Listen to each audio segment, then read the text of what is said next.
Now today will talk about banking transaction, है ना, कि जो बैंकिंग ट्रांजेक्शन होते हैं उनके केस में क्या क्या एंट्रीज पास होती होगी। You know it very well कि आज की डेट पे हर बिजनेस का बैंक में अकाउंट तो है ही है। तो उसने बैंक में अकाउंट ओपन कराया। Suppose when bank business deposit money in the bank, the business क्या करता है, बैंक में मनी डिपॉजिट करता है। सबसे पहला transaction, deposited cash in the bank. तो होगा क्या, जब बिजनेस बैंक, मान लो मैं बिजनेस हूँ, ये बैंक है, बिजनेस ने क्या किया, बैंक में मनी डिपॉजिट किया, तो बिजनेस के पॉइंट ऑफ अगर देखेंगे तो बिजनेस का बैंक का बैलेंस इंक्रीज कर जाएगा और बिजनेस के पास जो अवेलेबल कैश था वो डिक्रीज कर जाएगा। दिस विल ऑलवेज हैपन ना। जब भी बिजनेस क्या करेगा, जब भी बिजनेस बैंक में पैसे डिपॉजिट करेगा तो बिजनेस का कैश का बैलेंस डिक्रीज कर जाएगा और बिजनेस का जो बैंक का बैलेंस होगा वो क्या करेगा, वो इंक्रीज कर जाएगा। तो for depositing money in the bank what will happen, sir, two accounts will be affected, that is cash and bank balance, that is bank. What will happen when business will deposit money in the bank, the balance of cash in the business will decrease and the balance of bank will increase. हमारा bank का balance increase कर जाएगा क्योंकि पैसा कहाँ deposit कर रहे हैं, बैंक में। तो बैंक में कहीं भी डिपॉजिट कर देते हैं क्या, नहीं सर, बैंक हमको क्या करते हैं, एक अकाउंट नंबर दे देता है, हम वो हमारा बिजनेस का अकाउंट नंबर होता है और जब भी पैसा बिजनेस डिपॉजिट करता है तो उसी अकाउंट में क्या करता है, डिपॉजिट करता है, जिसकी वजह से हम बिजनेस का बैंक का बैलेंस क्या होता है, इंक्रीज करता चला जाता है। तो देखो, two accounts are being affected, that is cash and bank. ठीक है, and you know it very well that cash is a real account and bank is a personal account. हमारा कैश कौन सा अकाउंट है, रियल अकाउंट है, और हमारा bank कौन सा अकाउंट है, पर्सनल अकाउंट है। तो आप इसके वजह से बड़े आराम से एंट्री पास कर सकते हो। जब बिजनेस से कैश डिपॉजिट किया तो बिजनेस से कैश जा रहा है, और रियल को रूल क्या है, क्रेडिट व्हाट गोज आउट के रूल्स, हम कैश को क्या कर देंगे, क्रेडिट कर देंगे। बैंक पर्सनल अकाउंट है, हमने पैसा बिजनेस से पैसा डिपॉजिट किया तो बैंक पैसा रिसीव कर रहा होगा, और पर्सनल को रूल क्या कहता है, डेबिट द रिसीवर के रूल्स, हमने बैंक को क्या कर दिया, डेबिट कर दिया। And your entry for depositing money in the bank is what, your entry will be bank account debit to cash account. Whenever the business will deposit money in the bank, जब भी business क्या करेगा, अपने bank account में पैसा deposit करेगा, तो entry क्या बनेगी, the entry will be bank account debit to cash account. बड़ा आराम से एंट्री पास कर सकते हैं। ठीक है, मान लो बिजनेस में पैसा डिपॉजिट किया 10,000, तो आप यहाँ पे अमाउंट लिख सकते हो 10,000 10,000, है ना। अब इन फ्यूचर कुछ दिन बाद बिजनेस को क्या होता है, बिजनेस को पैसे की जरूरत पड़ती है। ये एंट्री क्या की थी, deposited money in the bank की थी। कुछ दिन बाद क्या होता है, बिजनेस को पैसे की जरूरत पड़ती है, तो what business will do, business will withdraw money from the bank. Business को कैश की जरूरत है, बिजनेस क्या करेगा, बिजनेस बैंक से पैसा विड्रॉ कर लेगा। जब बिजनेस बैंक से पैसा विड्रॉ करेगा तो बिजनेस में क्या होगा पता है, बिजनेस में कैश का बैलेंस इंक्रीज कर जाएगा और बैंक का बैलेंस क्या होगा, बिजनेस का डिक्रीज कर जाएगा। भाई जब कैश डिपॉजिट किया था तो कैश घटा था, बैंक बैलेंस बढ़ गया था। तो जब कैश विड्रॉ करेगा बिजनेस, तो पैसा विड्रॉ करके बिजनेस में ही आएगा, इसलिए बिजनेस में कैश का बैलेंस इंक्रीज कर जाएगा। और पैसा कहाँ से विड्रॉ किया, बैंक से, तो बैंक का बैलेंस क्या करेगा, डिक्रीज कर जाएगा, है ना। नो सी, हमारे विड्रॉवल कैश फ्रॉम बैंक में टू अकाउंट्स में affected again, that is cash and bank. And you know it very well that हमारा जो कैश है that is a real account and bank is a personal account, है ना। तो अब ध्यान से देखो, तो आप कैश बिजनेस में आ रहा है और रियल का रूल क्या कहता है, डेबिट व्हाट कम्स इन। तो डेबिट व्हाट कम्स इन के रूल से आप क्या करोगे, आप कैश को कर दोगे डेबिट, और हमने पैसा बैंक से विड्रॉ किया तो बैंक पैसा दे रहा होगा, है ना। और पर्सनल का रूल क्या कहता है, हमारे पर्सनल अकाउंट को रूल कहता है क्रेडिट द गिवर के रूल से हम बैंक को क्या करेंगे, क्रेडिट कर देंगे। और इस बार हमारी जो एंट्री बनेगी वो क्या बनेगी, entry will be cash account debit to bank account, है ना। आपने मान लो 5,000 रुपीज विड्रॉ किया, तो आप यहाँ पे 5,000 कुछ भी विड्रॉ कर सकते हो, जितने आपने पैसे बैंक में डिपॉजिट उसके अकॉर्डिंग, तो आपने यहाँ पे एंट्री पास कर ली। ठीक है, तो this is the entry, the first entry is for depositing money in the bank and second entry is for withdrawing money from the bank. ठीक है, एंड सी, अगर तुम ध्यान से देखो तो second entry is just the reverse of the first entry. हमारी जो सेकेंड एंट्री हो गया वो पहली एंट्री का जस्ट रिवर्स है।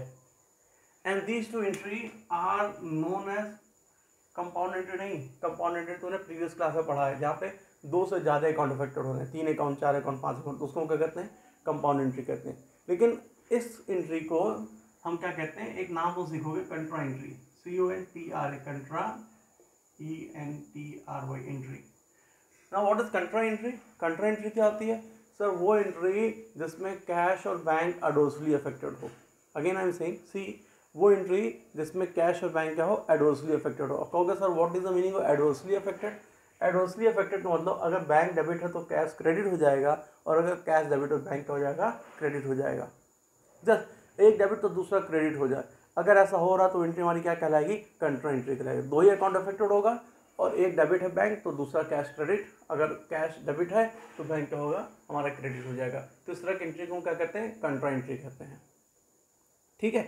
लेजर फोली, जब आप जर्नल का फॉर्मेट, मैंने तो यहाँ पे फॉर्मेट ड्राफ्ट नहीं किया क्योंकि मैं आपको एंट्री समझा रहा था, लेकिन जब आप जर्नल का फॉर्मेट ड्राफ्ट करते हो तो आपका देखो कॉलम क्या क्या होता है। एक कॉलम होता है डेट का, जिसमें आप ये चीज़ें लिखते हो। दूसरा कॉलम आपका पर्टिकुलर का होता है, जिसमें आप ये चीज़ लिखते हो। पर्टिकुलर के कॉलम के बगल में एक पतला सा कॉलम होता है जिसको बोलते हैं लेजर फोलियो, फिर डेबिट अमाउंट और क्रेडिट अमाउंट, यही कॉलम होते हैं ना, date column, particular column, ledger folio, debit amount and credit amount, इतने कॉलम होते हैं जर्नल में। ठीक है। तो in case of contra entry, जब कभी भी कंट्रा एंट्री होती है तो हम क्या करते हैं, कंट्रा एंट्री को रिप्रेजेंट करने के लिए लेजर फोलियो कॉलम में सी लिख देते हैं। अभी लेजर फोलियो का इतना ही यूज़ है, खाली इतना ही यूज़ नहीं, लेजर फोलियो का और भी यूज़ है। मैंने आपको एक प्राइम यूज़ बता दिया लेजर फोलियो का।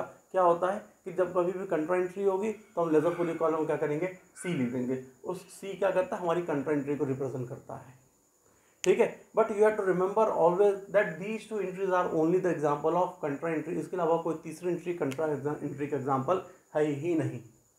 कंट्रा एंट्री के सिर्फ दो एग्जांपल हैं, और मैंने दोनों एग्जांपल यहाँ पे तुम्हें समझा दिए हैं। होपफुल क्लियर हो गया? Is it clear to you all?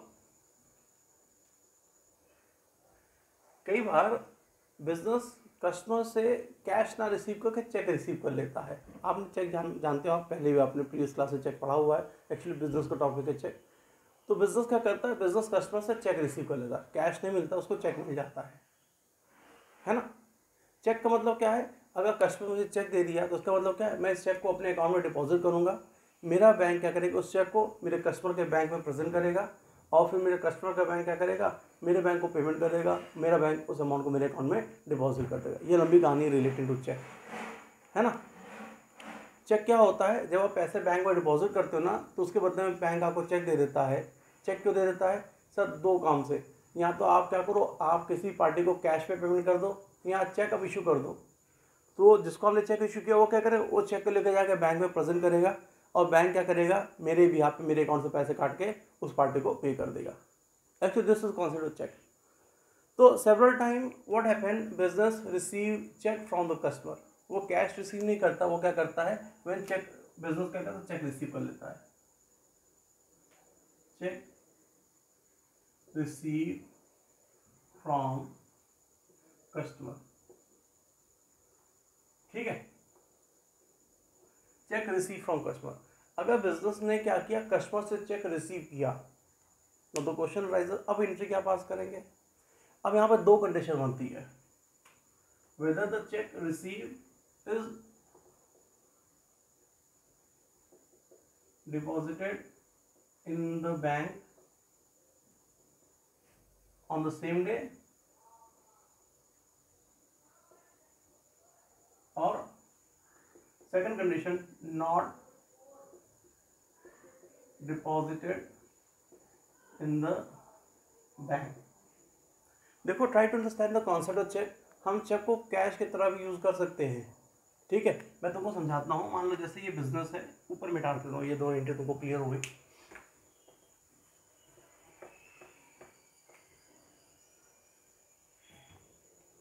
मान लो ये बिजनेस है और ये बैंक है। बिजनेस ने क्या किया, बिजनेस ने बैंक में अकाउंट ओपन कराया और पैसे डिपॉजिट कर दिए 1 लाख रुपीज। ठीक है, बिजनेस ने अकाउंट ओपन कराया और बैंक में क्या किया, 1 लाख रुपीज डिपॉजिट कर दिए। अब आज की डेट में बैंक क्या करता है, बैंक सर अपने कस्टमर्स को, बैंक का ये कस्टमर होगा ना बिजनेस, बैंक क्या करता है, अपने कस्टमर को चेक एटीएम कार्ड दे देता है, एटीएम, है ना। लेकिन बिजनेस के केस में जाता है तो बैंक क्या करता है, बैंक अपने कस्टमर को चेक बुक इशू कर देता है। चेक दे देता है। अब ये चेक क्या है, अब वो चेक इसलिए है कि मान लो बिजनेस ने क्या करना है, सप्लायर से गुड्स परचेज किया, कितने भी अमाउंट का सप्लायर से गुड्स परचेज कर लिया। अगर बिजनेस ने अपने सप्लायर से गुड्स परचेज किया मान लो 20,000 रुपीज का, तो business need to make the payment to the supplier rupees 20,000। अगर बिजनेस सप्लायर से गुड्स परचेज किया तो बिजनेस को क्या करना होगा, बिजनेस को सप्लायर को पेमेंट करना होगा। बिजनेस के पास दो ऑप्शन, या तो बिजनेस सप्लायर को कैश पे पेमेंट कर दे, दूसरा ऑप्शन कि बिजनेस के पास जो चेक है ना, चेकबुक है, वो चेकबुक दे दे, चेक से क्या करे, चेक काट के दे दे 20,000 रुपये का। अगर बिजनेस अपने सप्लायर को 20,000 रुपये का चेक इशू कर देता है, चेक ₹20,000, ठीक है, तो सप्लायर क्या करेगा, सप्लायर इस चेक को अपने बैंक में डिपॉजिट करेगा। सप्लायर का भी बैंक अकाउंट होगा, अपने बैंक में क्या कर देगा, डिपॉजिट कर देगा। अब सप्लायर का बैंक सप्लायर के बिहाफ पे वो चेक लेके आएगा कहाँ पे, मेरे बैंक में, ठीक है। सप्लायर का बैंक क्या करेगा, सप्लायर के बिहाफ पे वो चेक प्रेजेंट करेगा कहाँ पे, मेरे बैंक में। मेरा बैंक क्या करेगा, चेक पे किए गए साइन से मेरा साइन, जो मैंने अपने बैंक में साइन दिया होगा, चेक पे किए गए साइन से मेरा साइन क्या करेगा, मैच करेगा। तुम ध्यान से देखो तो I will also show you the format of the cheque. Cheque कुछ ऐसा होता है, ठीक है, ये छोटा सा चेक है, होपफुली तुम्हें विजुअल हो रहा होगा चेक, ठीक है। अब मुझे मान लो मैं बिजनेस हूँ, मुझे सप्लायर को पेमेंट करना है, तो पे, यहाँ देखो लिखा ना पे, मैं यहाँ पे अपने सप्लायर का नाम लिख दूंगा। मान लो 20,000 पे करना, देखो रुपीज़ में मैं लिखूंगा इन वर्ड्स 20,000, ठीक है। इन सेंटेंस यहाँ पे इन वर्ड्स यहाँ पे लिख दूंगा, और अपना साइन आप देखो यहाँ पे लिखा मेरा नाम गौरव खत्री सन ऑफ राजेंद्र खत्री, यहाँ पर मैं साइन कर दूंगा और ये चेक उठा के इसको दूंगा अपने सप्लायर को। This is the cheque book, see, ठीक है। तो मैंने यहाँ पे देखो सब सारी इन्फॉर्मेशन मेरी लिखी हुई है, यहाँ पे सप्लायर का नाम जिसको मुझे पेमेंट करना है, यहाँ पे जितना पेमेंट, जैसे 20,000 रुपीज़ ओनली, यहाँ पे 20,000, यहाँ पे डेट डालूंगा, यहाँ पर मैं साइन कर दूंगा, और चेक किसको दे दूंगा, अपने सप्लायर को दे दूंगा। मेरा सप्लायर क्या करे, इस चेक को उठा के कहाँ डिपॉजिट करेगा, बैंक में। मेरा सप्लायर अपने बैंक को डिपॉजिट करेगा। सप्लायर का बैंक क्या करे, इस चेक को प्रेजेंट करेगा कहाँ पे, मेरे बैंक में। मेरा बैंक क्या करेगा, इस चेक पे किए गए साइन से, यहाँ पे जब मैंने साइन किया है, इस चेक पे किए गए साइन से बैंक के जो मैंने साइन दिया उसको मैच करेगा। अगर साइन मैच करता है तो बैंक क्या करेगा, मेरा बैंक जो है मेरे अकाउंट से 20,000 रुपीज़ डिडक्ट कर देगा, ठीक है। 20,000 रुपीज़ क्या करेगा, डिडक्ट कर देगा, और मेरे सप्लायर का बैंक क्या करेगा, सप्लायर के बैंक अकाउंट को 20,000 से इंक्रीज कर देगा। ट्रांजेक्शन सेटल हो गया। 20,000 का पेमेंट मुझे करना था अपने सप्लायर को, मैं इनको कैश पे पेमेंट कर दूं, ठीक है। अदरवाइज दूसरा ऑप्शन क्या है कि मैं इनको चेक में पेमेंट कर दूं। अगर मैं चेक में पेमेंट करूंगा तो मेरा बैंक का बैलेंस घट जाएगा और मेरे सप्लायर का बैंक का बैलेंस क्या हो जाएगा, इंक्रीज कर जाएगा। This is what the concept of cheque. तो several time business instead of making payment in cash, not several time, most of the cases, mostly this will happen that business instead of making payment in cash prefer to make the payment through check. Mostly यही होता है कि business cash पे payment करने की जगह क्या करता है, बिजनेस प्रेफर करता है अपने सप्लायर को जिनको पेमेंट करना उनको चेक के थ्रू पेमेंट कर दे, ठीक है। Hopefully you are getting my point ना। तो कॉन्सेप्ट होगा चेक का। अब मैंने देखो चेक से रिलेटेड दो चीज लिखी है, either the cheque is deposited in the bank on the same day, मतलब मैंने चेक अपने सप्लायर को इशू किया और मेरे सप्लायर ने क्या किया, तुरंत इस चेक को बैंक में डिपॉजिट कर दिया, ठीक है। और दूसरा ऑप्शन ये भी हो सकता है कि sir cheque receive by the supplier and supplier retain the cheque, means instead of depositing the cheque in the bank, मेरा सप्लायर क्या करे, मेरा सप्लायर चेक को बैंक में डिपॉजिट करने की जगह अपने पास क्या करे, रिटेन कर ले। सेकंड कंडीशन में यहाँ लिखता हूँ, वो क्या करे, इसको रिटेन कर ले। नॉट डिपॉजिट करे मीन्स रिटेन कर ले। तो अगर रिटेन करता तो रिटेन करके क्या करेगा, अगर मेरे सप्लायर ने चेक को रिटेन कर लिया तो that is treated equivalent to cash. Business की लाइन में उसको क्या ट्रीट करते हैं, इक्विवेलेंट टू कैश ट्रीट करते हैं। कैश का मतलब क्या है कि ये जो सप्लायर है ये हो सकता है किसी और पार्टी से रॉ मटेरियल परचेज करे, ठीक है। इसने क्या किया, इससे 20,000 रुपीज का रॉ मटेरियल परचेज किया। अगर इस सप्लायर ने इससे 20,000 का रॉ मटेरियल परचेज किया तो सप्लायर को पेमेंट करना होगा। पेमेंट के दो ऑप्शन फिर इनके पास, या तो ये कैश पे पेमेंट कर दें, या तो ये मेरा चेक इसने रिटेन किया हुआ था इस चेक को क्या कर इनको इशू कर दे। तो ये भी किया जा सकता है। Cheque is treated equivalent to cash, मतलब हमारे पास जो चेक है हम उस चेक को अपने पास रिटेन भी कर सकते हैं, और हम चाहे तो चेक को क्या कर सकते हैं, हम अपने चेक को सर आगे किसी पार्टी को जिसको मुझे पेमेंट करना है उसको हम हैंड ओवर कर सकते हैं। वो काम ये करेगा, अब ये चेक लेके जाएगा बैंक में प्रेजेंट करेगा अपने, इनका चेक, इनका बैंक है उस चेक को मेरे अकाउंट में प्रेजेंट करेगा, मेरा बैंक है तो मेरे अकाउंट के बैलेंस को घटा देगा, और सप्लायर के बैंक अकाउंट के बैलेंस को क्या करेगा, बढ़ा देगा, है ना। तो this thing can be repeated number of times, कई बार इसको रिपीट किया जाता है to try to understand the concept of cheque. ठीक है, तो अगर बिजनेस ने क्या किया, बिजनेस ने चेक रिसीव किया, तो वहाँ पे दो कंडीशन बनती है, that either the cheque is deposit in the bank on the same day और the cheque is retain in the business. या तो चेक को क्या करें, बिजनेस में रिटेन कर लेंगे, या तो चेक को क्या करेंगे, बैंक में सर रिटेन कर लेंगे, या तो क्या करेंगे, हम बैंक में डिपॉजिट कर देंगे, दोनों कंडीशन बनती है। तो ध्यान से देखो, अब यहाँ पे अगर हमने मान लो बिजनेस था, मान लो ये बिजनेस है सप्लायर, इसने गुड सोल्ड किया कितने का अपने इसको 20,000 रुपीज़ का, और चेक रिसीव किया। मैं इसके पॉइंट ऑफ व्यू से बात करूँ, इस सप्लाई के पॉइंट ऑफ व्यू से, सप्लायर ने क्या किया, सप्लायर ने 20,000 रुपीज़ का गुड सोल्ड किया, ठीक है, सप्लायर ने 20,000 रुपीज़ का गुड सोल्ड किया, और क्या कर दिया, और सर चेक के थ्रू पैसा रिसीव किया। ठीक, मैं इसके पॉइंट से बात करूं, अगर ऐसे चेक के थ्रू पैसा रिसीव किया तो दो कंडीशन, यहाँ तो चेक को क्या करें, बैंक में तुरंत डिपॉजिट कर दें, यहाँ तो चेक को क्या करें, अपने पास रिटेन कर लें। नॉट डिपॉजिट इन बैंक का मतलब क्या है, retain in the business. I am writing over here, retain in the business. मैं तो फर्स्ट कंडीशन की बात करता हूँ कि सप्लाई ने क्या किया, सप्लाई ने 20,000 गुड सोल्ड किया, चेक रिसीव किया, और चेक को क्या कि बैंक में डिपॉजिट कर दिया, ये कंडीशन फर्स्ट। अगर चेक को बैंक में डिपॉजिट कर दिया तो हम ये मानेंगे कि जो चेक बैंक में डिपॉजिट हुआ उससे सप्लायर का बैंक अकाउंट का बैलेंस बढ़ गया है। ठीक है, तो एक तो बैंक अकाउंट अफेक्टेड हो गया, और दूसरा सर सप्लायर के पॉइंट से बिजनेस क्या है, कस्टमर ही तो है। सप्लायर, सर सप्लायर का बिजनेस को इसको गुड सोल्ड कर रहा था, तो सप्लायर पॉइंट से क्या है, कस्टमर ही है। ठीक है, दूसरा अकाउंट कौन सा अफेक्टेड हो गया, कस्टमर। इनका नाम अगर मेंशन होगा तो नाम लिख देंगे, नहीं तो कस्टमर पर्सनल अकाउंट बोल देते हैं।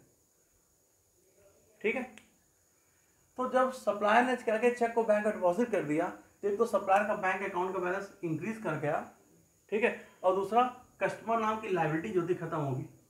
भाई अगर इसने गुड्स बेचा तो ये तो कस्टमर है, ये क्या बन गई, लायबिलिटी बन गई ना, क्योंकि इसने पेमेंट करना था, और इसने चेक के थ्रू तुरंत क्या किया, पेमेंट कर दिया, मतलब कस्टमर नाम की लायबिलिटी खत्म हो गई। तो दूसरा कौन सा अकाउंट अफेक्ट होगा, कस्टमर पर्सनल अकाउंट। नाम नहीं दिया तो कस्टमर पर्सनल अकाउंट बोल देंगे, नाम दिया तो अकाउंट डील कर लेंगे। Now try to understand, bank is your again personal account and customer is also your personal account. Bank भी आपका पर्सनल अकाउंट है और कस्टमर भी क्या आपका पर्सनल अकाउंट है। यहाँ पे जब चेक डिपॉजिट किया तो bank is the receiver, bank receive करा चेक, तो डेबिट द रिसीवर को सब बैंक को क्या करेंगे, डेबिट कर देंगे। और चेक दे कौन रहा है, बिजनेस को, इस बिजनेस को चेक कौन दे रहा है, कस्टमर दे रहा है, तो कस्टमर इज द गिवर। ठीक है, तो पर्सनल के रूल से हम कस्टमर को क्या कर देंगे, क्रेडिट कर देंगे, और वहाँ एंट्री क्या बन जाएगी, the entry will be bank account debit to customer personal account, bank account debit to customer personal account, this will be the entry. Hopefully this is clear, मेरी बात समझ आ रही है ना। तो when the cheque is being deposited by the business in the bank, जब क्या होगा, जब चेक को बिजनेस क्या करता है, बैंक में डिपॉजिट कर देगा, तो बैंक का बैलेंस बढ़ जाएगा, इससे उसको डेबिट करेंगे। ठीक है, और कस्टमर नाम की लायबिलिटी को घट जाएगी, इसलिए हम उसको क्या करते हैं, क्रेडिट करते हैं। कस्टमर नाम की लायबिलिटी खत्म हो जाएगी एक्चुअली, या तो पर्सनल टूल से देख लो तो कस्टमर इज द गिवर, इसलिए तो उसको क्या कर दिया, क्रेडिट कर दिया। तो this entry will pass when sir cheque receive by the business and deposited bank on the same day. हम इस एंट्री को पास करेंगे जब कब करेंगे, when check receive from customer bye the business and deposited in the bank on the same day. अगर business ने cheque receive किया और उसको क्या किया, उसको उसी दिन बैंक में। If you see the second condition, in the second condition what is happening, that the check received not deposited in the bank. अगर बिजनेस ने क्या किया, चेक रिसीव, जैसे सप्लायर ने क्या किया, चेक रिसीव किया, लेकिन सप्लायर ने चेक को डिपॉजिट नहीं किया। अगर सप्लायर चेक को रिसीव कर लेता ना, तो हम एक नया अकाउंट ओपन करते हैं जिसको बोलते हैं चेक इन हैंड, उसके बोलते हैं चेक इन हैंड। ठीक है, अगर सप्लाई ने चेक रिसीव कर उसको क्या किया, रिटेन कर लिया अपने पास, है ना, second condition retain in the business. अगर सप्लाई ने चेक रिसीव किया उसको क्या किया, रिटेन कर लिया बिजनेस में, तो हम चेक को रिप्रेजेंट करने के एक नया अकाउंट ओपन करते हैं, इसको क्या बोलते हैं, चेक इन हैंड। ठीक है, इसको असेट ट्रीट करना। और दूसरा क्या होगा सर, कस्टमर,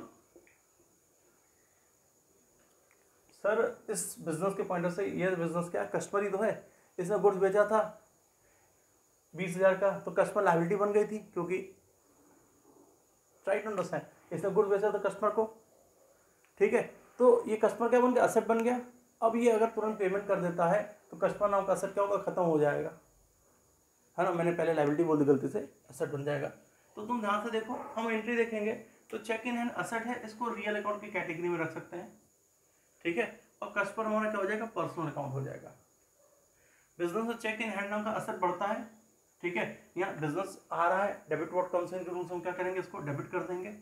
और कस्टमर पर्सनल अकाउंट है, क्रेडिट द गिवर के रूल्स हम इसको क्या कर देंगे, क्रेडिट कर देंगे। हम बड़े आराम से एंट्री पास करेंगे, that is cheque in hand account debit to customer personal account. अगर हमने चेक रिसीव किया, उस चेक को क्या किया, रिटेन कर लिया बिजनेस में, बिजनेस से चेक रिसीव किया उसको रिटेन कर लिया, तो हम कौन सा अकाउंट ओपन करेंगे, आपको याद रखना है उस कंडीशन में हमको cheque in hand account open करना पड़ेगा। और cheque in hand sir business में आ रहा है, रियल अकाउंट है, rules debit what comes in के रूल्स उसको डेबिट कर देंगे। और कस्टमर पर्सनल अकाउंट उसने क्योंकि पेमेंट कर दिया, sir credit the giver personal account के रूल्स हम उसको क्या कर देंगे, क्रेडिट कर देंगे, and this will be the entry. Hope the entry is clear to you. इस कंडीशन में जब हमने चेक को क्या किया, रिसीव किया और उसको क्या कर लिया, रिटेन कर लिया, तो चेक नाम का असेट बिजनेस में पड़ा हुआ है। बिजनेस इस चेक को दो काम करेगा, ये जो चेक बिजनेस रिटेन किया है, यहाँ तो उसको फ्यूचर में, मैं यहाँ तुमको समझाता हूँ, यहाँ तो उसको फ्यूचर में क्या करेगा, बैंक में डिपॉजिट कर देगा, पहली कंडीशन। यहाँ तो फ्यूचर में उसको क्या करेगा, बैंक में डिपॉजिट कर देगा। दूसरी कंडीशन, यहाँ क्या करेगा, अपने सप्लायर को सर एंडोर्स कर देगा, हैंड ओवर कर देगा। दो कंडीशन बनेगी, अगर चेक को रिटेन किया गया तो वहां पे 2-1 कंडीशन ये होगी कि चेक को हमने क्या किया, आगे जाके दूसरे तीसरे दिन चौथे दिन पांचवें दिन बैंक में डिपॉजिट कर दिया। यहाँ सेकंड कंडीशन क्या बनेगी, सर बैंक में डिपॉजिट नहीं किया, सप्लायर ने क्या किया, अपने सप्लायर को, बिजनेस ने क्या किया, अपने सप्लायर को चेक को एंडोर्स कर दिया, हैंड ओवर कर दिया, ठीक है। तो जब हमने चेक रिसीव किया तो याद रखना कि हमने कौन सा अकाउंट ओपन किया था, cheque in hand account open किया था, बस आपको यही याद रखना है। आपने चेक रिसीव किया और कौन सा अकाउंट ओपन किया, चेक इन हैंड। तो अब देखो ध्यान से,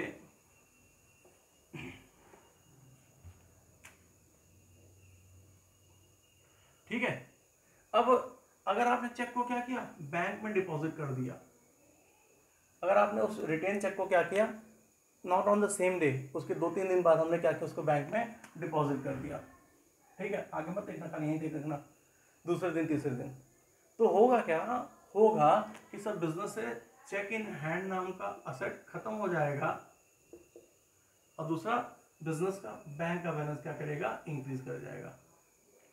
बिजनेस से चेक को कहाँ डिपॉजिट कर दी, अपने बैंक में, तो क्या होगा, बिजनेस का बैंक का बैलेंस बढ़ जाएगा।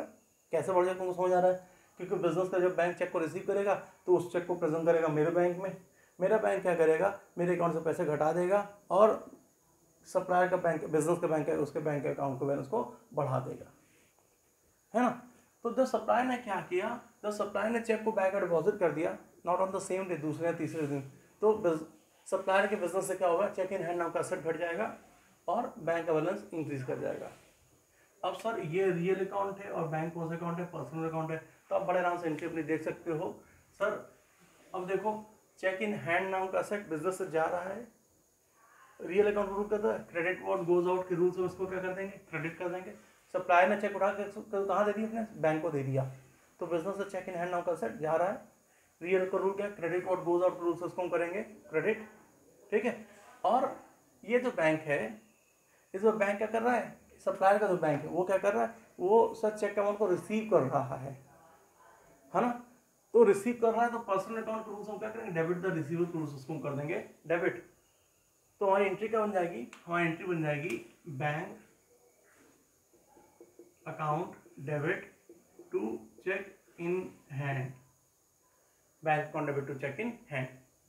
This is the entry which will pass when the retained check is deposited in the bank, but not on the same day, on third day, second day, third day, fourth day, किसी दिन same day पे नहीं.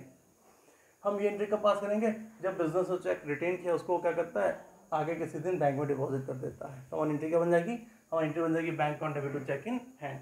हमको entry रटनी नहीं है, हमको entry को अंडरस्टैंड करना है.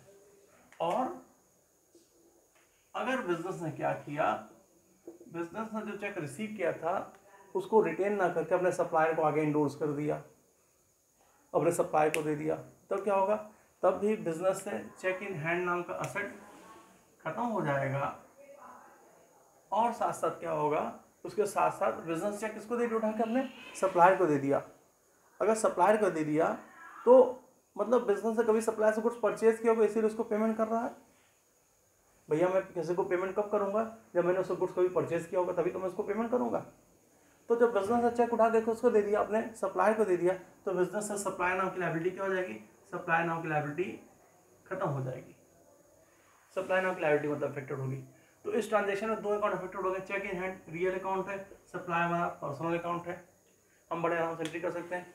सर रियल को अगर देखेंगे बिजनेस से चेक इन हैंड जा रहा है, इससे credit what goes out goes उसको क्रेडिट कर देंगे. और सप्लायर पर्सनल अकाउंट है, वो चेक इन हैंड को क्या कर रहा है? रिसीव कर रहा है. ठीक है, वो चेक इन हैंड को क्या कर रहा है? रिसीव कर रहा है.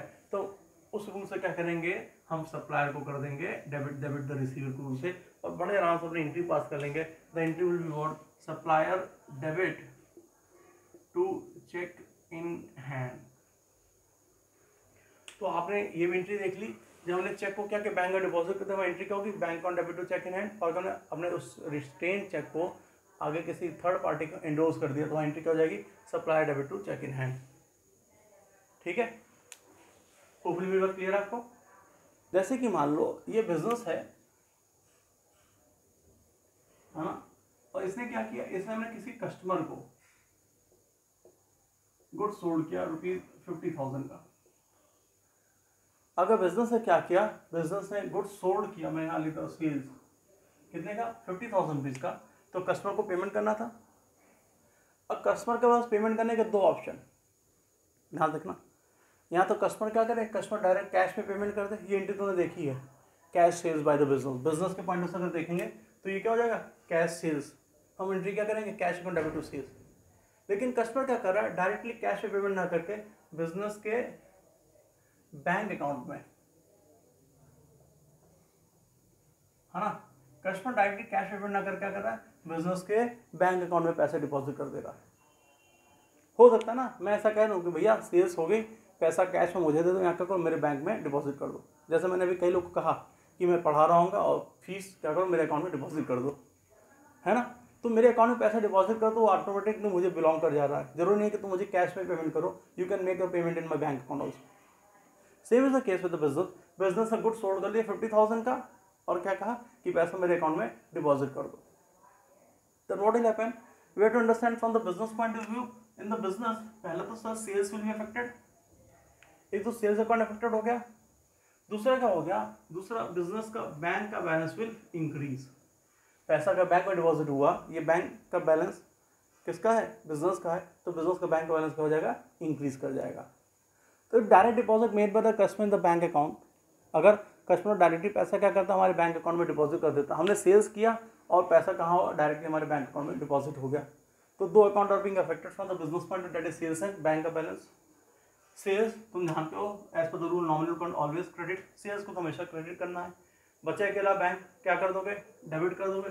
या तुम यहाँ पे रूल भी लगा सकते हो पर्सनल का, सर अगर पैसा बैंक में डिपॉजिट किया गया, ठीक है, तो इस बार क्या हो रहा? बैंक रिसीवर है, तो as per the rule of debit the receiver हमने क्या किया? हमने बैंक को कर दिया डेबिट. और हमारी एंट्री क्या बन जाएगी? हमारी एंट्री बन जाएगी bank account debit to sales account. जो भी पैसा होगा हम उससे एंट्री पास कर देंगे. चेक के थ्रू रिसीव कर लिया हमने मतलब बिजनेस से सेल्स के पैसा कैसे रिसीव कर लिया?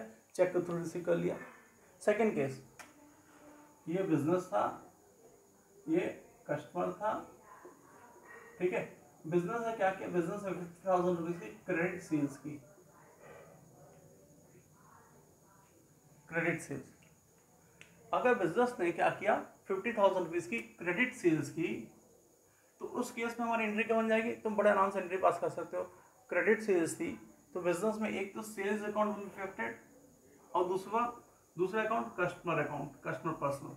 कस्टमर का नाम मेंशन होगा तो नाम लिख देंगे, नाम नहीं मेंशन तो कौन सा अकाउंट ओपन कर देंगे? Customer personal.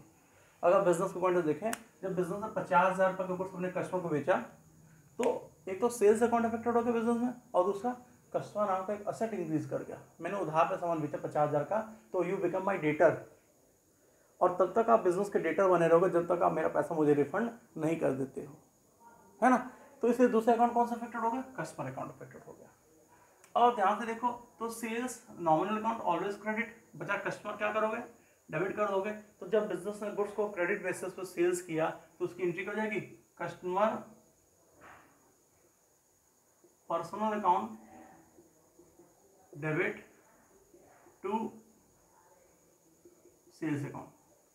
जितने का गुड सेल्स हुआ, मान लो 50,000 गुड सोल्ड हुआ तो मैंने यहाँ 50,000 लिख दिया। अगर कस्टमर का नाम मेंशन होता राम श्याम सीता गीता मोहन सुनीता कुछ भी, तो हम क्या करते हैं? Instead writing customer personal account, हम उस कस्टमर का नाम लिख देते हैं। नाम नहीं मेंशन तो इसलिए मैंने यहाँ पर कस्टमर पर्सनल अकाउंट ओपन कर दिया। ठीक है, तो जब मैंने गुड सोल्ड किया, मैंने मतलब बिजनेस से गुड सोल्ड किया, तो बिजनेस एंट्री पास है customer personal account debit to sales. अब फ्यूचर में कस्टमर क्या करेगा? पेमेंट करेगा, मान लो कुछ दिन बाद, जैसे मान लो 10 जैन का ट्रांजेक्शन है, जैन 10। अब sir in the month of March 2 को क्या करता है? मान लो कस्टमर पेमेंट करता है, तो कस्टमर के पास पेमेंट करने के दो ऑप्शन, आधा customer make the payment in cash और customer deposit the money in the bank account, है ना। इस बार कस्टमर क्या करता है? सेकंड ऑप्शन कॉल करता है। कस्टमर पेमेंट कैसे करता है? वो बैंक में, बिजनेस के बैंक अकाउंट में डायरेक्टली पैसे डिपॉजिट कर देता है। अगर बिजनेस के बैंक अकाउंट में डायरेक्टली पैसे कस्टमर डिपॉजिट कर देता है तो बिजनेस में देखो होगा क्या? मार्च 2 की एंट्री, बिजनेस में क्या होगा? जब बिजनेस गुड सोल्ड गया था तो कस्टमर क्या बन गया था? डेटर नाम का असेट बन गया था। और कस्टमर ने पेमेंट कर दिया। जैसे कस्टमर ने पेमेंट कर दिया, ध्यान से देखना, जैसे बिजनेस को कस्टमर ने पेमेंट कर दिया, अब मेरे बिजनेस में कस्टमर नाम का असेट नहीं रहा क्योंकि उसने पेमेंट कर दिया। तो ये तो कस्टमर पर्सनल अकाउंट नाम का असेट घट गया, डेटर घट गया। और दूसरा, बिजनेस का बैंक का बैलेंस क्या हुआ? इंक्रीज कर गया। हो जाएगा। अगर कस्टमर ने मुझे क्या कर दिया? पेमेंट कर दिया। पहले वो मेरा डेटर था, जब मैंने उसको उधार पे गुड्स बेचा था तो कस्टमर क्या था? मेरा डेटर था। जैसे उसने मुझे पेमेंट कर दिया, जैसे कस्टमर ने मुझे पेमेंट कर दिया तो मेरे बिजनेस से कस्टमर नाम का असेट खत्म हो गया, है ना। कस्टमर नाम का असेट खत्म हो गया। और दूसरा क्या हुआ? उसने पैसा मेरे बैंक में डिपॉजिट किया तो मेरे बैंक बैलेंस क्या हो गया? इंक्रीज कर गया। Then so you will see that customer personal account is, ये हमारा पर्सनल अकाउंट है और बैंक हमारा क्या है? रियल अकाउंट है। सॉरी, बैंक हमारा अकाउंट सा अकाउंट है, बैंक भी हमारा पर्सनल अकाउंट है। We can easily pass the entry ना। हमारा बैंक का बैलेंस इंक्रीज कर रहा है, बैंक पैसे रिसीव कर रहा है, डेबिट द रिसीवर को उसको डेबिट करेंगे। कस्टमर इज पेइंग, इस बार कस्टमर पेमेंट कर रहा है, और क्रेडिट द गिवर के रूल्स हम इसको क्या कर देंगे? क्रेडिट कर देंगे। और एंट्री क्या बन जाएगी? हमारी एंट्री बड़े आराम से बन जाएगी, that is bank account debit to customer personal account, bank account debit to customer personal account. ये एंट्री कब की हो जाएगी? सर जब हमने जो चेक रिसीव किया था, ठीक है, जो कस्टमर ने चेक दिया वो हमारे डायरेक्टली बैंक अकाउंट में क्या किया? डिपॉजिट कर दिया। तो direct deposit made by the customer the bank account, the interest what? The interest bank account debit to customer personal account. कुछ ऐसे भी होंगे जो एंट्री को रटने की कोशिश करेंगे, रट कर तुम कहीं नहीं जा सकते हो, तो कभी कॉन्सेप्ट क्लियर नहीं होगा। आपको हर एंट्रीज के पैटर्न को अंडरस्टैंड करना, उसमें कौन कौन सा अकाउंट इफेक्ट हो रहा है, और जैसा मैं एंट्री बना रहा हूँ वैसे आप भी बना सकते हो। ठीक है, एक एंट्री और देखेंगे। अब देखो क्या होता है, सर कस्टमर ने पैसा मेरे बैंक में डिपॉजिट कर दिया, चेक डिपॉजिट किया, है ना, चेक डिपॉजिट किया। अब मेरा बैंक क्या करेगा? ये कस्टमर का भी बैंक होगा एक, मेरा बैंक क्या करेगा? बिजनेस का बैंक उस चेक को कस्टमर के बैंक के पास प्रेजेंट करेगा। कस्टमर क्या करेगा? देखो बीच में ये एंट्री पास करने से पहले ये इतना हुआ होगा कि मेरे बैंक ने क्या किया? मेरे बैंक ने कस्टमर के बैंक में चेक को प्रेजेंट किया। कस्टमर के बैंक ने क्या किया? चेक पे किए गए साइन से कस्टमर के साइन को मैच किया, अगर साइन मैच करता तो इनके अकाउंट के बैलेंस को क्या करेगा, वो घटा देगा, और मेरा बैंक क्या करेगा, मेरे बैलेंस को बढ़ा देगा। लेकिन कभी कभार ऐसा भी होता है, एंट्री में ट्विस्ट कब आ जाता है, कहानी में ट्विस्ट कब आ जाता है, जब सर कस्टमर ने चेक दिया, मेरे बैंक में डिपॉजिट किया, मेरा बैंक क्या करता है, मेरा बैंक उस चेक को प्रेजेंट करता है कस्टमर के बैंक में, और कस्टमर का बैंक क्या कहता है, कस्टमर का बैंक चेक का पेमेंट नहीं करता है किसी भी रीज़न से। कस्टमर का बैंक क्या करता है, मेरे बैंक को पेमेंट नहीं करता है चेक का किसी भी रीज़न से। What are the reason, reason कुछ भी हो सकता है, जैसे कि सर चेक पे जो साइन था वो मैच नहीं कर रहा है, या जितने का मुझे चेक मिला उतना पैसा कस्टमर के अकाउंट में नहीं है, ठीक है, that is not dishonouring of the cheque. Cheque क्या हो गया, चेक डिसऑनर हो गया। तो अगर कस्टमर ने चेक मेरे बैंक में डिपॉजिट किया, मेरे बैंक ने कस्टमर के बैंक में चेक को प्रेजेंट किया उसको इन कैश करने के लिए, उसका पेमेंट रिसीव करने के लिए, और कस्टमर के बैंक ने क्या पेमेंट नहीं किया, that is not dishonouring of the cheque. तो ध्यान से देखना, जैसे बिजनेस से चेक रिसीव कर सही एंट्री पास की तो उसने बैंक के बैलेंस को बढ़ा लिया था, कस्टमर नाम के एसेट को खत्म कर दिया था, है ना। ये एंट्री हमने कब पास की थी, जब हमने चेक को क्या किया, रिसीव किया, बिजनेस से चेक रिसीव किया तो मैंने एंट्री पास की bank on debit to customer, मतलब मैंने बैंक के बैलेंस को बढ़ाया था और कस्टमर नाम के एसेट को क्या किया था, खत्म कर दिया था। लेकिन अगर वही चेक क्या हो गया, डिसऑनर हो गया, फ्यूचर में उस चेक को पेमेंट नहीं हुआ, वो चेक कैश में कन्वर्ट नहीं हुआ, तब हम क्या करेंगे, तब हमने जब चेक रिसीव किया तो बैंक के बैलेंस को बढ़ाया था, जब ये चेक कैंसिल होगा तो हम क्या करेंगे, हम बैंक बैलेंस को घटाएंगे।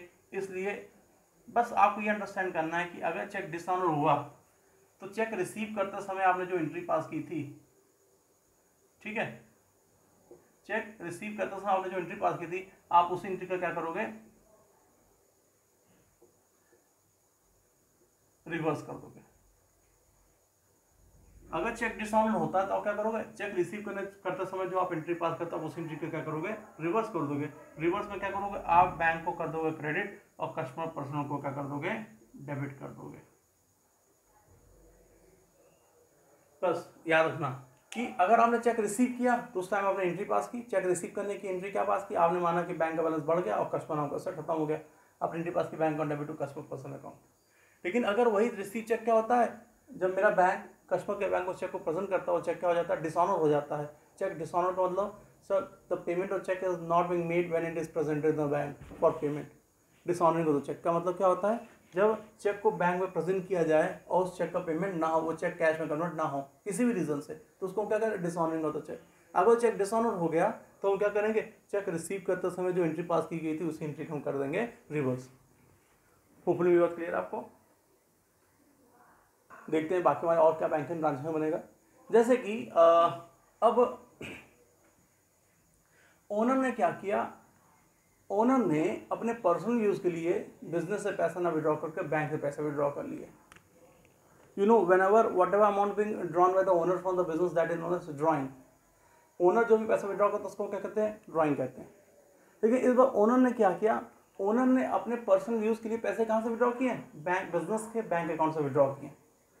अगर पैसे बिजनेस के बैंक अकाउंट से विड्रॉ किए गए हैं तो बिजनेस का बैंक का बैलेंस जो होगा क्या होगा, वो डिक्रीज होगा, और एक नया अकाउंट ओपन कौन सा होगा, ड्रॉइंग नाम का, है ना, ड्रॉइंग नाम का एक नया अकाउंट ओपन होगा।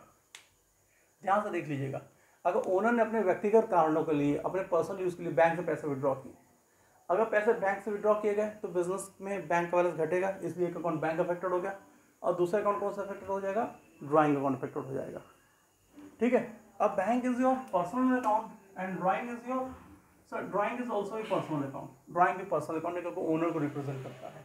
बैंक बैलेंस, सर बैंक से पैसे निकाला गया, bank is credit the giver, bank is the giver के रूल्स ऑफ बैंक को क्या कर देंगे, क्रेडिट कर देंगे। बचा है के लिए ड्रॉइंग क्या कर देंगे, डेबिट कर देंगे।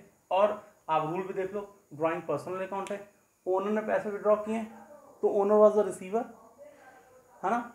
एज पर द रिसीवर हमको क्या करना, ओनर को डेबिट करना चाहिए था, हमने ओनर की जगह क्योंकि यहाँ पे ड्राइंग अकाउंट ओपन किया, this one reason we are debiting drawing account. You have to understand this, ठीक है, कि हम सर ओनर ने पैसा क्या क्या विड्रॉ किया तो ओनर वाज द रिसीवर, तो एज पर द रूल हमको ओनर को करना चाहिए था debit. But instead of opening owners account मैंने कौन सा अकाउंट ओपन किया है, ड्राइंग, इसलिए हम कहते हैं हम ड्राइंग को डेबिट कर रहे हैं। तो when ever amount is withdrawn bye the owner for his personal use from the bank, जब कभी भी ओनर अपने पर्सनल यूज के लिए पैसे कहाँ से विड्रॉ करता है, बैंक से विड्रॉ करता है, तो हमारी एंट्री क्या बनती है, हम एंट्री पास कर सकते हैं बड़े आराम से, drawing account debit to bank account. Hopefully the interest clear. इस बार ओनर को कौन रिप्रेजेंट कर रहा है? Drawing account. तो ओनर इज द रिसीवर, तो हमको ओनर को डेबिट करना चाहिए था। हमने ओनर की जगह कौन सा अकाउंट ओपन किया? ड्राइंग, इसलिए हमने ड्राइंग को डेबिट कर दिया। तो बैंक पर्सनल अकाउंट है, बैंक ने पेमेंट किया, हमने पैसा विड्रॉ किया तो बैंक ने पेमेंट किया, तो क्रेडिट द गिवर के रूल से बैंक को क्या कर दिया गया? क्रेडिट कर दिया गया। ठीक है। क्या बार बिजनेस अपने एक्सपेंसेस का पेमेंट भी चेक के थ्रू कर देता है या बैंक के थ्रू कर देता है? अगर बिजनेस अपने एक्सपेंसेस का पेमेंट चेक के थ्रू कर दे तो एंट्री क्या बनेगी? जो भी एक्सपेंसेस होंगे, जैसे सैलरी हो गया, रेंट हो गया, कैरेज हो गया, फ्रेट हो गया, फ्राई हो गया, these all are expenses from the business point of view. अगर बिजनेस ने एक्सपेंसेस का पेमेंट बैंक के थ्रू कर दिया तो एक तो transaction is what? When expenses are paid through cheque. When expenses are paid through cheque, when business अपने एक्सपेंसेस पेमेंट कैसे कर देता है? चेक के थ्रू कर देता है। तो दो अकाउंट विल बी अफेक्टेड, एक तो चेक एक तो एक्सपेंसेस और दूसरा पेमेंट चेक के थ्रू किया गया है, तो इसलिए बैंक का बैलेंस क्या होगा? घटेगा। तो दूसरा अकाउंट कौन सा अफेक्टेड हो गया? Bank account will be affected. You know कि expenses will always be debit, expenses हमेशा क्या होंगे? डेबिट होंगे। और दूसरा बैंक, सर अगर मैंने चेक इशू किया सानेल पार्टी को, तो सानेल पार्टी चेक क्या करेगा? मेरे अकाउंट में प्रेजेंट करेगा, मेरे बैंक में प्रेजेंट करेगा, और मेरा बैंक क्या करेगा? मेरे बिहाफ पे पेमेंट करेगा।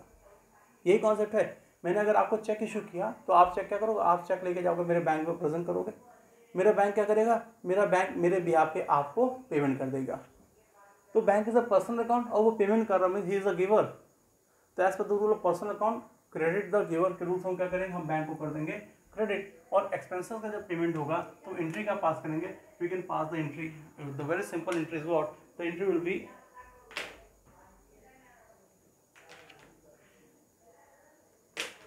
the entry will be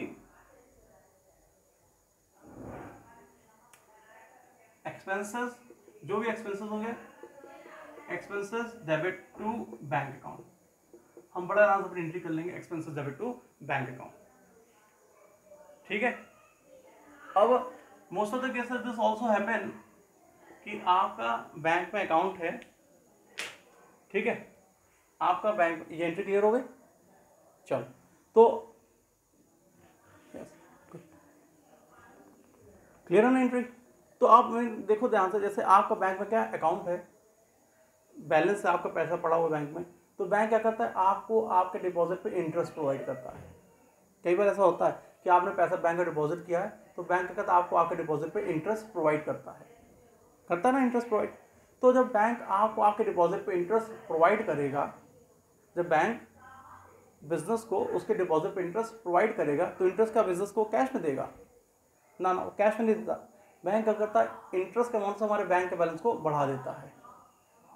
ठीक है।